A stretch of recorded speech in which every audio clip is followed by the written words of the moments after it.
Hello and welcome everyone. मैं सचिन विश्वकर्मा स्वागत करता हूं आप सभी का बीएससी एग्रीकल्चर के बेस्ट प्लेटफॉर्म कृषि शिक्षा पर। आज के इस वीडियो में हम लोग पढ़ेंगे farming system and precision farming. जो आपका बीएससी एग्रीकल्चर 6 सेमेस्टर में या कहीं कहीं पर 4th सेमेस्टर में ये कोर्स है, farming system and precision farming. इसमें जो आपका टॉपिक है farming system and it's type, इसके जो 15 मल्टीपल चॉइस क्वेश्चन है यानी 15 जो है एमसीक्यू क्वेश्चन के बारे में हम लोग पढ़ेंगे, अच्छे से डिस्कस करेंगे उसके आंसर और इसका जो ऑप्शन है उनके सहित। तो चलिए वीडियो को शुरू करते हैं। तो जो लोग चैनल पर नए हैं वीडियो को लाइक करके चैनल को सब्सक्राइब कर लीजिएगा। पहला क्वेश्चन है कि कृषि प्रणाली यानी जो फार्मिंग सिस्टम है इसका मुख्य उद्देश्य क्या है। तो जो फार्मिंग सिस्टम होता है आपका, कृषि प्रणाली होती है, इसका मुख्य उद्देश्य क्या है। ऑप्शन ए है भूमि की खरीद, ऑप्शन बी है उत्पादन लागत बढ़ाना, ऑप्शन सी है किसानों की आय में वृद्धि करना और ऑप्शन डी है कीटनाशकों का अधिक प्रयोग करना। तो जो हमारा फार्मिंग सिस्टम होता है उसमें हमारा उद्देश्य ये तो होगा नहीं कि हम लोग भूमि को खरीदें और उत्पादन लागत बढ़ाना, ये तो बहुत गलत होगा क्योंकि अगर हमारा उत्पादन लागत बढ़ेगा तो उसमें हमें फायदा ही क्या होगा। लेकिन जो ऑप्शन सी है कि किसानों की आय में वृद्धि करना, यानी जो इसका उत्तर होगा वो हो जाएगा ऑप्शन सी, किसानों की आय में वृद्धि करना। क्योंकि जब किसान की आय में वृद्धि होगी तभी तो उसके खेती करने का फायदा होगा।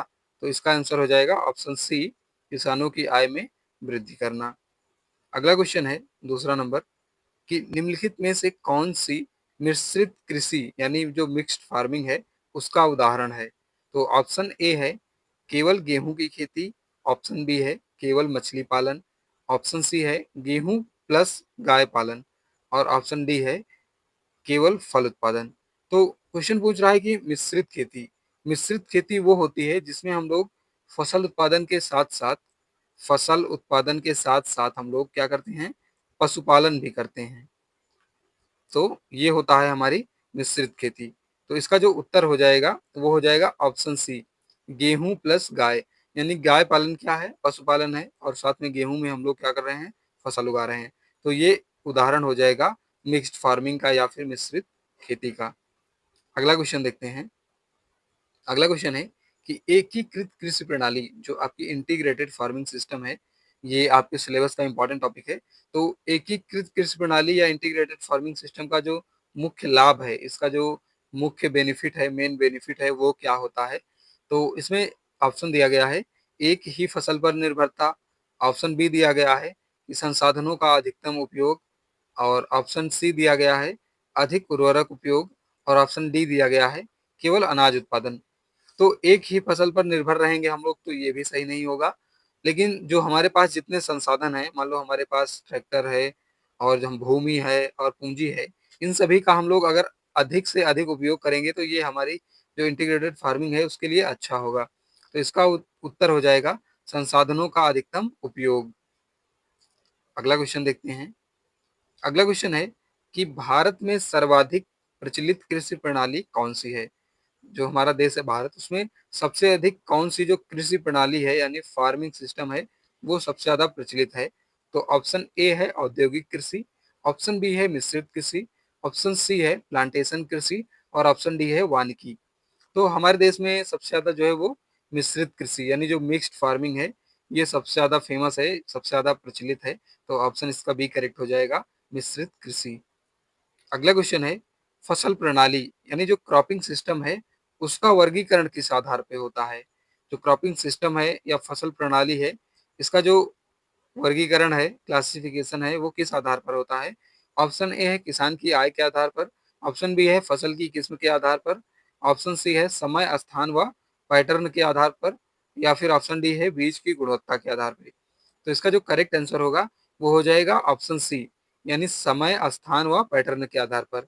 इन तीनों के आधार पर हम लोग जो हमारा फसल प्रणाली होता है, क्रॉपिंग सिस्टम होता है, उसका वर्गीकरण करते हैं।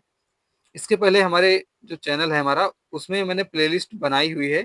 आपके फार्मिंग सिस्टम से रिलेटेड जितने भी क्वेश्चन आंसर हैं जो भी संभावित होते हैं किसी भी परीक्षा में आने के लिए, उन सबको मैंने अच्छे से समझाया हुआ है। तो आप लोग वहां से जाकर भी पढ़ सकते हैं।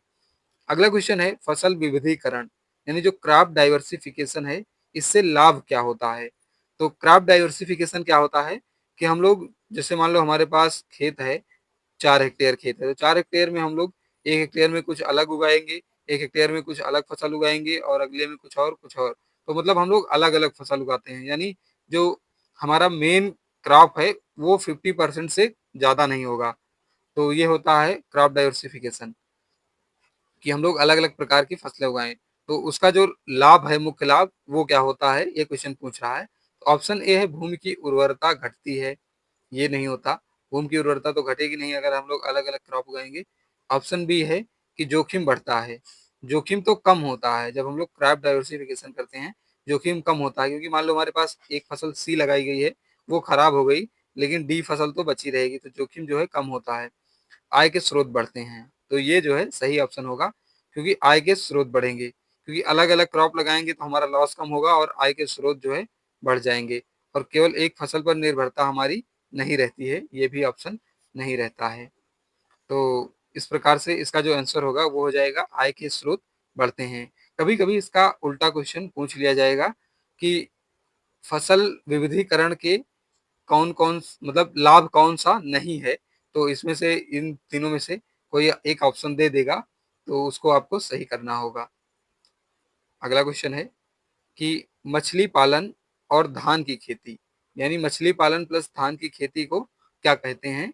तो ऑप्शन ए है समेकित कृषि। समेकित कृषि का मतलब होता है इंटीग्रेटेड फार्मिंग। इंटीग्रेटेड फार्मिंग जो होती है उसे समेकित कृषि या फिर एकीकृत कृषि कहा जाता है। ऑप्शन बी है सहजीवी कृषि, ऑप्शन सी है मिश्रित कृषि, और ऑप्शन डी है मत्स्य कृषि प्रणाली। तो इसमें मछली है और धान है, तो कुछ लोग सोचेंगे कि मत्स्य कृषि प्रणाली इसका आंसर होगा, लेकिन ऐसा नहीं है। इसका आंसर होगा इंटीग्रेटेड फार्मिंग, क्योंकि हम लोग इसमें क्या कर रहे हैं, मछली और धान की खेती को इंटीग्रेट कर रहे हैं, मतलब एकीकृत करके खेती कर रहे हैं। तो इसका उत्तर हो जाएगा समेकित कृषि प्रणाली। ऑप्शन इसका ए करेक्ट हो जाएगा। अगला क्वेश्चन देखते हैं। अगला क्वेश्चन है निम्नलिखित में से कौन सी कृषि प्रणाली में पशुपालन का समावेश नहीं होता है। क्या क्वेश्चन है कि निम्नलिखित में से कौन सी कृषि प्रणाली में पशुपालन का समावेश नहीं होता है। ऑप्शन ए है मिश्रित कृषि। अब मिश्रित कृषि में तो फसल और पशुपालन दोनों होता है ना, फसल और पशुपालन दोनों होता है। एकीकृत कृषि में क्या करते हैं, इसमें भी जो है फसल भी कर सकते हैं और पशुपालन भी कर सकते हैं, क्योंकि इसमें एकीकृत में कई सारे जो हमारे इंटरप्राइज हैं उनको एक कर लेते हैं। मान लो जैसे मछली पालन हो गया, मधुमक्खी पालन हो गया, पशुपालन हो गया और खेती हो गया, सभी को एक साथ करते हैं तो वो एकीकृत कृषि होती है। फिर है एकल कृषि प्रणाली। अब जो एकल कृषि प्रणाली होती है उसमें हम लोग, हमारा जो पूरा खेत है उसमें एक ही फसल उगाते हैं। तो जब हम लोग एक ही फसल उगाएंगे तो उसमें पशुपालन का समावेश तो होगा नहीं, तो इसका करेक्ट आंसर हो जाएगा एकल फसल प्रणाली। और जो कृषि वन प्रणाली होती है इसको एग्रो फॉरेस्ट्री कहा जाता है। एग्रो फॉरेस्ट्री में हम लोग क्या करते हैं, फसल भी उगाते हैं, पशुपालन भी करते हैं और साथ में पेड़ पौधे भी उगाते हैं। तो इस प्रकार से इसमें तीनों उगाया जाता है। तो इसका जो करेक्ट आंसर हो जाएगा वो हो जाएगा option C. Option C correct होगा, एकल कृषि प्रणाली में पशुपालन का समावेश नहीं होता है। अगला क्वेश्चन है बहुफसली बहुफसली मल्टीपल क्रॉपिंग में क्या होता है। तो मल्टीपल क्रॉपिंग में एक साल भर एक ही फसल नहीं, मल्टीपल मतलब क्या होता है, बहुत। बहुफसली मतलब बहुत सारी फसलें, तो एक साल में एक फसल तो होगा नहीं, ये गलत हो जाएगा।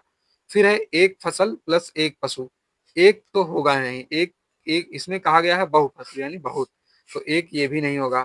फिर एक से अधिक फसलें एक वर्ष में, तो ये जो है सही हो जाएगा, क्योंकि एक से अधिक यानी एक से अधिक मतलब बहुत सारा। तो ऑप्शन सी इसका करेक्ट हो जाएगा, एक से अधिक फसलें एक वर्ष में। और केवल बागवानी मतलब केवल बागवानी, ये भी नहीं होगा, तो ऑप्शन सी इसका करेक्ट हो जाएगा। अगला क्वेश्चन देखते हैं। अगला क्वेश्चन है कि शुष्क भूमि कृषि प्रणाली, यानी जो ड्राईलैंड फार्मिंग सिस्टम होता है, ये किस क्षेत्र में प्रचलित होता है। तो ऑप्शन ए है उच्च वर्षा वाले क्षेत्र में। अब जहां वर्षा अधिक होगी वहां पे शुष्क भूमि थोड़ी होगी। फिर है शहरी क्षेत्र में, तो शहरी क्षेत्र में यहाँ भी नहीं हो सकता, क्योंकि वहां पे सिंचाई के साधन उपलब्ध होते हैं और वहां पे खेती बहुत कम होती है। फिर है कम वर्षा वाले क्षेत्र में। अब जहाँ पे वर्षा कम होगी वहीं पे तो शुष्क भूमि होगी, तो ड्राईलैंड फार्मिंग सिस्टम कहाँ अपनाया जाता है, कम वर्षा वाले क्षेत्र में। नदियों के किनारे तो पानी वैसे भी उपलब्ध रहता है, तो इसका ऑप्शन सी करेक्ट होगा, कम वर्षा वाले क्षेत्र में। अगला क्वेश्चन देखते हैं। अगला क्वेश्चन है कृषि वन प्रणाली, यानी जो एग्रो फॉरेस्ट्री होती है उसमें क्या क्या शामिल होता है, कौन कौन से कंपोनेंट या घटक शामिल होते हैं। तो ऑप्शन ए है केवल फलदार वृक्ष। ऐसा नहीं है, उसमें केवल फलदार पेड़ नहीं होते हैं, केवल सब्जियां भी नहीं होती हैं, फसलें और वृक्ष ये दोनों होता है। एग्रो फॉरेस्ट्री, एग्रो मतलब एग्रीकल्चर और फॉरेस्ट्री मतलब पेड़ पौधे। तो एग्रो फॉरेस्ट्री में क्या होता है, फसलें और वृक्ष दोनों होते हैं। तो इसका ऑप्शन सी करेक्ट हो जाएगा, फसलें और वृक्ष। और इसमें जो है पशुपालन भी शामिल किया जाता है। तो आप लोग ये भी ध्यान रखेंगे कि एग्रो फॉरेस्ट्री में पशुपालन भी शामिल किया जाता है। अगर ऑप्शन में होगा फसल और वृक्ष और पशुपालन तो आप लोग तीनों लगाएंगे। तो ऑप्शन सी इसका करेक्ट हो जाएगा। अगला क्वेश्चन देखते हैं। अगला क्वेश्चन है इंटीग्रेटेड फार्मिंग सिस्टम में कौन से घटक हो सकते हैं, यानी जो इंटीग्रेटेड फार्मिंग होती है, अभी मैंने आपको आगे बताया था कि इंटीग्रेटेड फार्मिंग में कौन से घटक हो सकते हैं। तो ऑप्शन ए है फसलें, फसलें भी हो सकती हैं, पशुपालन, पशुपालन भी हो सकता है, और मछली पालन ये भी हो सकता है। अगर मधुमक्खी पालन आ जाए तो ये भी होगा, मतलब सारे इंटरप्राइज होते हैं। तो इसका उत्तर हो जाएगा उपरोक्त सभी, ऑप्शन डी जो है करेक्ट होगा। अगला क्वेश्चन है कि खेती के साथ मधुमक्खी पालन को क्या कहा जाता है। तो अभी मैंने आपको बताया कि खेती के साथ अगर हम लोग मधुमक्खी पालन करेंगे तो वो इंटीग्रेटेड फार्मिंग होगा। तो ऑप्शन इसका क्या हो जाएगा, ऑप्शन बी समेकित कृषि। अगला क्वेश्चन है कि एकीकृत कृषि प्रणाली किस सिद्धांत पर आधारित है। तो ऑप्शन ए है रसायनों का अधिक उपयोग, यानी अधिक रसायनों का उपयोग। ऑप्शन बी है शुद्ध लाभ घटाना। ऑप्शन सी है जीरो वेस्ट सिद्धांत। और ऑप्शन डी है केवल पशुपालन। तो जब हम लोग इंटीग्रेटेड फार्मिंग करते हैं तो उसमें कोशिश करते हैं कि हमें कम से कम इनपुट लगाना पड़े। तो यानी कि जीरो वेस्ट सिद्धांत, यानी बहुत कम हमारा वेस्ट हो। जैसे मान लो हम लोगों ने फसल लगाया, तो फसल में जो उसका चारा होगा वो पशुपालन में काम आ जाएगा। अब मान लो पशुपालन में कुछ वेस्ट होते हैं जो कि मछली पालन या फिर और भी चीजों में काम आ जाते हैं, और जो पशुपालन है उसका जो खाद होगी वो हमारे खेतों में काम आएगी। तो इस प्रकार से इंटीग्रेटेड जो फार्मिंग होती है उसमें जो वेस्ट होता है वो बेकार नहीं जाता है, उसका हम लोग पूरी तरह से यूज कर लेते हैं। तो ऑप्शन सी इसका जीरो वेस्ट सिद्धांत होता है किसका, इंटीग्रेटेड फार्मिंग का। अगला क्वेश्चन है 15 नंबर और लास्ट क्वेश्चन है कि भारत में कृषि प्रणाली को प्रभावित करने वाला मुख्य कारक क्या है। तो ऑप्शन ए है इंटरनेट, ऑप्शन बी है जलवायु वर्षा, ऑप्शन सी है बाजार की दूरी, और ऑप्शन डी है बीज की कीमत। तो सबसे जो इसमें इंपॉर्टेंट या फिर मुख्य कारक पूछा है, जो हमारी फसल प्रणाली होती है उसको जो प्रभावित करने वाला मुख्य कारक है वो हो जाएगा आपकी जलवायु या वर्षा। जलवायु या वर्षा के आधार पर हम लोग तय करते हैं कि हमें कौन सी फसल किस एरिया में उगानी है। तो आज की वीडियो में हम लोगों ने 15 क्वेश्चन डिस्कस किया है। अगर आपको और भी क्वेश्चन चाहिए, और भी सब्जेक्ट के क्वेश्चन चाहिए, तो आप लोग कमेंट करिएगा और वीडियो को लाइक करके अपने सभी दोस्तों के पास किसी न किसी ग्रुप में शेयर कर दीजिए ताकि सब लोगों की हेल्प हो सके। तो मिलते हैं नेक्स्ट वीडियो में।